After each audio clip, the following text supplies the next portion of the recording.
Assalamualaikum semua. Pada hari ini, kita akan menjalankan satu eksperimen bertajuk bandul ringkas. Tujuan eksperimen ialah untuk mengkaji hubungan antara panjang bandul dengan tempoh ayunan bandul.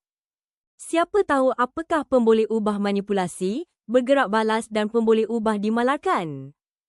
Saya cikgu, pemboleh ubah manipulasi ialah panjang bandul, pemboleh ubah bergerak balas ialah tempoh ayunan bandul manakala pemboleh ubah dimalarkan ialah jisim ladung.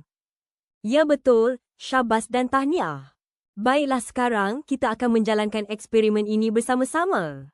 Ya kawan-kawan, sekarang kita sedang menjalankan eksperimen bandul ringkas.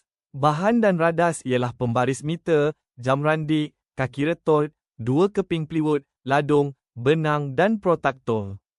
Mula-mula kita ikat hujung batu ladung dengan benang, kemudian ukur dan tandakan bacaan panjang iaitu 20 cm, 30 cm, 40 cm, 50 cm, 60 cm dan 70 cm.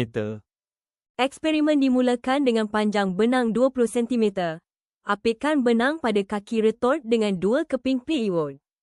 Kemudian ukur sudut ayunan 10 darjah dengan menggunakan protaktor.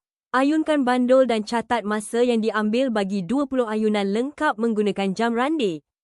Eksperimen diulang menggunakan panjang bandul 30 cm, 40 cm, 50 cm, 60 cm dan 70 cm.